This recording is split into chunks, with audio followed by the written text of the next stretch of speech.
Ngayong araw nga pala, ito yung pinakahihintay ng mga estudyante at magkakaroon ng Christmas party. Habang nga nagpiprepare ako ng pagkain, so ginagawa ko, nagdo-documentation ako para may makita at maging remembrance din pagdating ng 2025. Sa mga kapwa ko guro, kumusta yung naging ambag nyo sa mga estudyante mo ngayong Christmas party? Sigurado naman ako na yung ambag mo hindi bababa ng 1,500 or 2,000 pesos kasi maraming pera ang dumating ngayon sa DepEd. At kasama na dito yung sahod mo, plus PEI, plus SRI, so tumataginting na. Ay, sus, bahala nga kayo mag-isip kung magkano yung perang dumating sa amin ngayon. Ito nga pala yung naging handa namin ngayong Christmas party. So simplihan lang natin, ika nga kung simple mas maganda, mas tipid at maraming save na oras. So ito nga yung ginawa namin. At saka shoutout sa dalawang to, yung Kulokoy ng Tagabiga, Magallanes, Sorsogon. Shoutout sa iyo na dua. At syempre nga habang nagpe-prepare kami ng pagkain, hindi mawawala talaga yung mga buraot sa grupo ay hindi tumutulong at ang ginagawa ay kumakanta-kanta lang. At shoutout nga pala sa dalawang to na binabantayan yung pagkain. So bali nga ito yung pagkain na na-prepare namin. So napakarami yan. So walang ambagan yan. At shoutout dito sa isa na mahihain daw pero checkboy naman ng Magallanes. At ito na nga ang pinakahihintay ng lahat. So Chibugan time. So bago natin simulan ang kainan, so magdasal muna tayo ng mataimtim para maging blessings yung pagkain. Siguro nga gutom na itong mga estudyante natin kasi napansin nyo naman,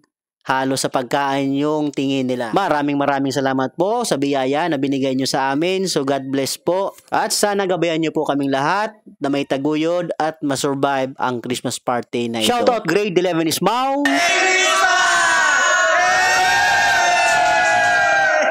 Merry Christmas po sa lahat and Happy New Year. So ngayon nga, sinimulan na natin yung kainan. So napansin nyo naman, gutom na gutom yung mga estudyante natin. Kaso lang, ang napansin ko, maraming sayang na pagkain. Hanggang dito na lang. Happy vacation and Merry Christmas.